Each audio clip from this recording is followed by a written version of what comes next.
And even the idea that there's a gestation period of 9 months is quite significant. That's why you see things in baseball, the 9 innings, and you're traversing the different bases and to get home, basically. You're trying to travel home. And the home is the womb.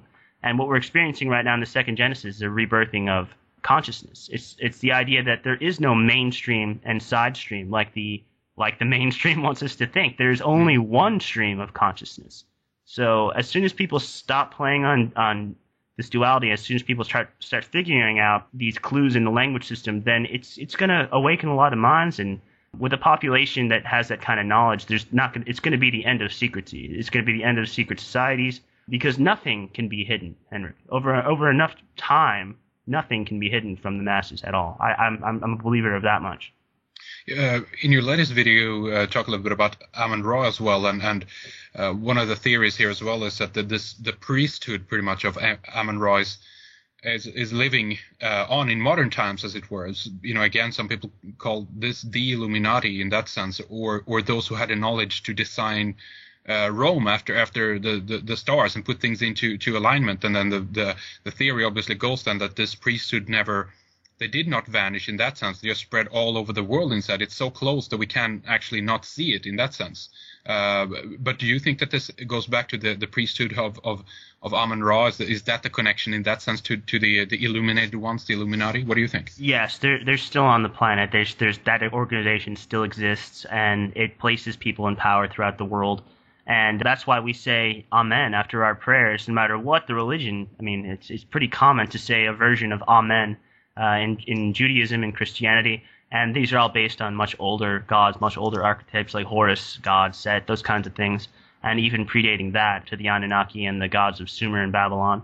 And it was all about Atonism, and not just a sun disk that was in the sky, stationary, but a revolving, moving sun disk that could be interchanged with a UFO, what people think of as a UFO. And we see it in the logos for all our politicians and things like that. Obama's logo, obviously notorious for having the sun symbolism and the river of blood or whatever that is going on in his logo.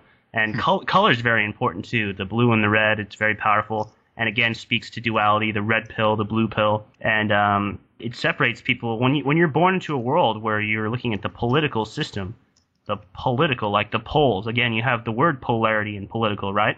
And you have Republicans and Democrats seemingly pitted against each other, but usually having the same goals or orientations and belief system for the most part, all paying homage to these elite societies that take their orders from possibly an even higher entity on the food chain that may not be terrestrial in nature. So it goes back quite a long way, and they have not gone anywhere, Henrik. They are still here in our society.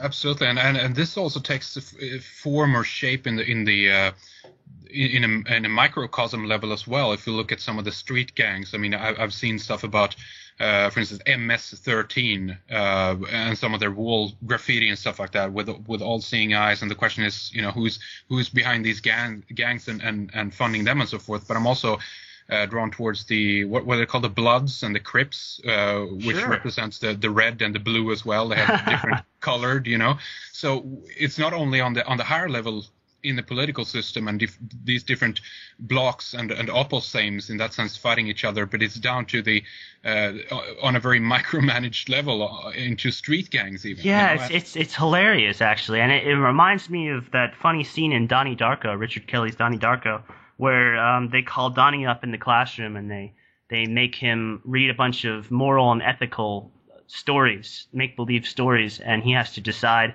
on the chart which one is closer to fear or which one's closer to love, as if the human emotion system was so primitive that we only have two possible routes to choose from, and we're so dualistic in that way where it would only fit on one end of the timeline or the other, right? And I don't know, so he reads one about a girl finding money on the ground, a wallet, and what she's supposed to do, keep the money or return it to the police. I think she chooses to give the money back, or I'm not sure what she chooses, but then she has to pick between love and fear. And it's not the way of it whatsoever. I mean, we don't have such black and white reasoning. We're very complex, dynamic beings. And speaking of Richard Kelly films, I think you wanted to talk about The Box a little bit. We're seeing a lot of symbolism as far as Pandora, the new video game, God of War. Its logo is the three pillars, which is basically just an M, and you just disconnect the connecting points of an M, which is the sacred feminine as well. And behind the God of War 3 logo is the Omega symbol. So there's a lot of talk about the damning the gods and to hell with the gods and go to hell. And the game Dante's Inferno was going to advertise during the Super Bowl. And I think that they had a problem because they wanted to say Dante's Inferno, go to hell or whatever. And the new Jason and the Argonauts tagline or slogan is damn the gods, right? Because all the gods of Olympus are coming down wreaking havoc on humankind. And so damn the gods. All this language, this heavy language about damning the creator gods. In that game Bayonetta, you're actually killing the sacred feminine creator god. So it's like they want you to be opposed to these gigantic deities and to fight against them and you're basically just fighting against the god within, the sun within, because that's all we're really searching for. We're constantly searching for manifestations of the divine in our exterior world, in extraterrestrials and gods and stars.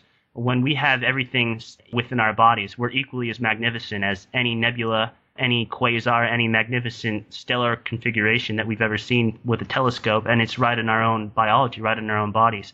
And it makes us look outward. And that movie, The Box, again, which is similar to Pandora's Box, and I can go on so many tangents because, I mean, I think even the planet that the Na'vi, there was called Pandora. There's been a lot of lunar symbolism in films lately, like the Wolfman and Twilight. Oh, I'd like to go over the symbolism with you on that before we get to the box. I know I'm hopping around like crazy. But Twilight?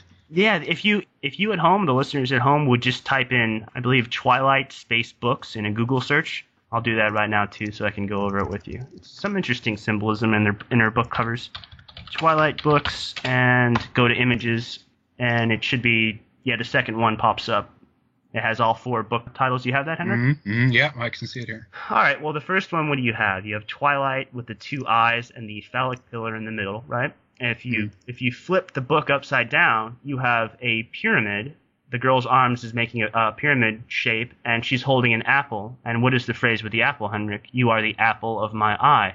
So the cornerstone on the book is represented by the apple in this case. It's also the Big Apple, the Empire Strikes Back, Manhattan, that kind of thing.